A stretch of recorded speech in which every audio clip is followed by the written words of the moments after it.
The war between humans and the Thal'Ren Empire had lasted so long that even the stars seemed to dim under its shadow. I was one of the soldiers caught in it, Captain Jace Wren, 3rd Division of the Interstellar Defense Corps. After 7 years of fighting, I'd learned one thing: mercy was rarer than oxygen in the void. When the Battle of Nyreen 4 ended, our base was a graveyard of metal and ash. The Thal'Ren had finally retreated, leaving behind their dead, and a handful of prisoners. Most were wounded soldiers, some too stubborn to die.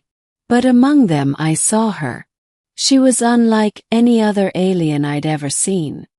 Her silver skin reflected the light of the twin suns like a living mirror, and her eyes, they weren't the cold reptilian amber I'd grown used to seeing in Thal'Ren soldiers. They were soft, almost human. Violet, with faint luminescent rings around her pupils. "Just another captive," Sergeant Vale muttered beside me, loading his rifle. "Orders are clear. Restrain, tag, and ship them off-world." I nodded, but I couldn't stop staring. She wasn't struggling. She wasn't begging. She was just watching, studying each of us like she was memorizing faces. When I approached, she tilted her head slightly. "Are you their leader?" she asked, her voice low and melodic, the kind of voice that didn't fit the battlefield around her. "No," I said carefully. "Just the one who decides who lives through the night." Something flickered across her face. Sadness, maybe. Or guilt. Part 1. The Captive. Her name was Liara. Or that's what she said when I questioned her later in the med bay. The Thal'Ren prisoners were kept in energy cells under constant guard. Most hissed or spat whenever a human passed. But Liara never did. She sat quietly, hands folded in her lap, eyes distant. She didn't look like a soldier. No scars, no implants, no armor markings. But the readings from the scanner were strange. Elevated neural activity, dense muscle fibers, and an unknown energy pattern pulsing beneath her skin. "She's not ordinary," our medic whispered. "Maybe an officer. Maybe worse." Command wanted answers, and fast. So they sent me to interrogate her. When I entered the cell, she was humming softly, a haunting tune that echoed against the metallic walls. She stopped when I stepped closer. "You want to know what I am?" she said before I even asked a question. "I want to know why you were left behind," I replied. "Your people don't usually abandon their own." She smiled faintly, eyes flicking toward the ceiling.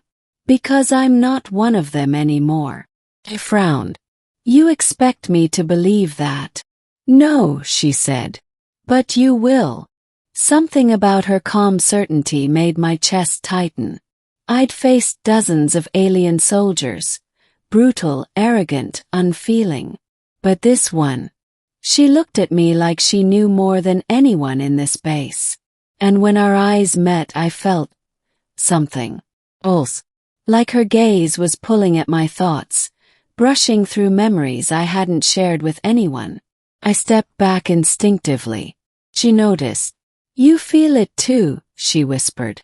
"The resonance." "What resonance?"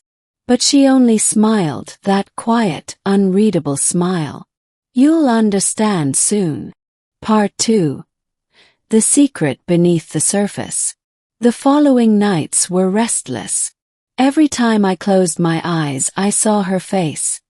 Her violet eyes glowing faintly in the dark.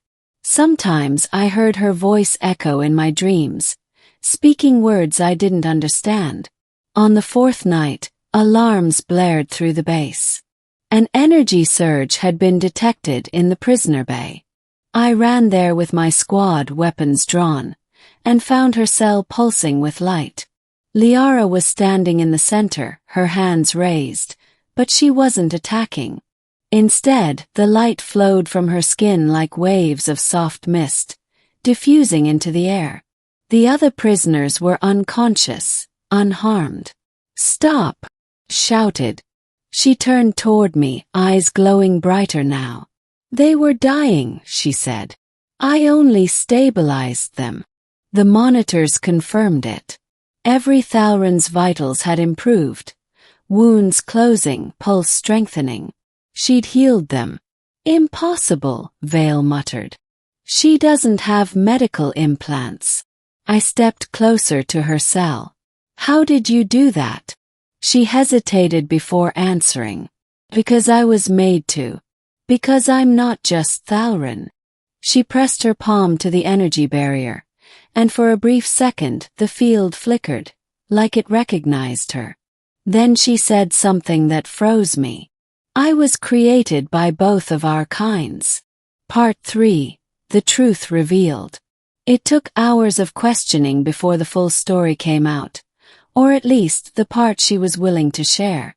According to Liara, decades ago, during the early days of the war, there had been a secret project.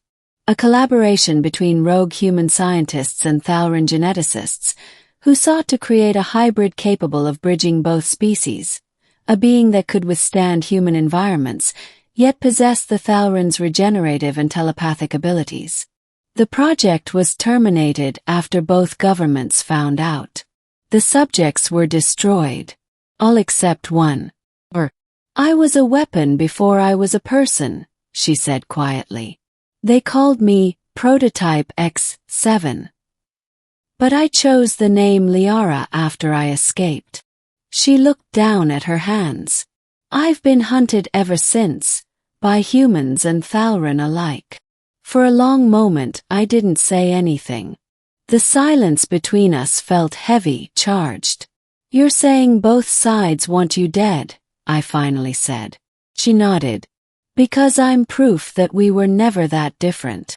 I didn't want to believe it, but something deep inside me already did.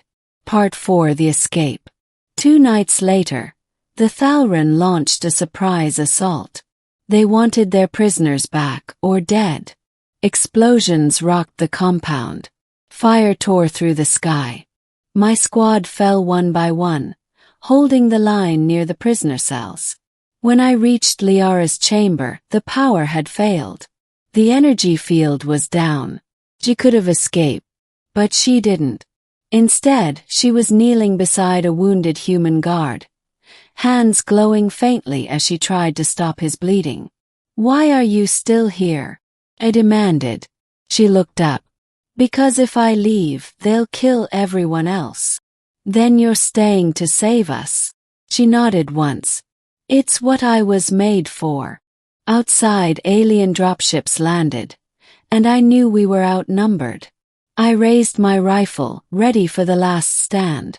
Liara stood beside me. Your people will see you fighting next to me, I said. They'll kill you. Her eyes softened. Then I'll die as who I chose to be, not what they made me. And with that, she unleashed her power. Waves of radiant energy surged from her body, forming shields that deflected enemy fire. She moved like light itself, her every gesture weaving destruction and healing at once. I could only watch, awestruck, as she turned the tide. When the battle ended, the Thal'Ren were gone, retreating, scattering into the atmosphere. But Liara collapsed beside me, her body flickering with unstable energy. Don't move, I shouted, kneeling beside her. You'll overload. She smiled weakly. It's already too late. The fusion in my veins. It's burning out. No, you'll live. I'll find help. Her hand found mine, trembling. You already helped me, Jace. You saw me, not the monster they said I was. Her violet eyes glowed one last time, tears forming at their edges. Promise me one thing. Anything. Don't let them erase the truth. Part 5. The Aftermath. 3 months later the war ended. Or rather, it was paused. A fragile truce, built on exhaustion more than peace.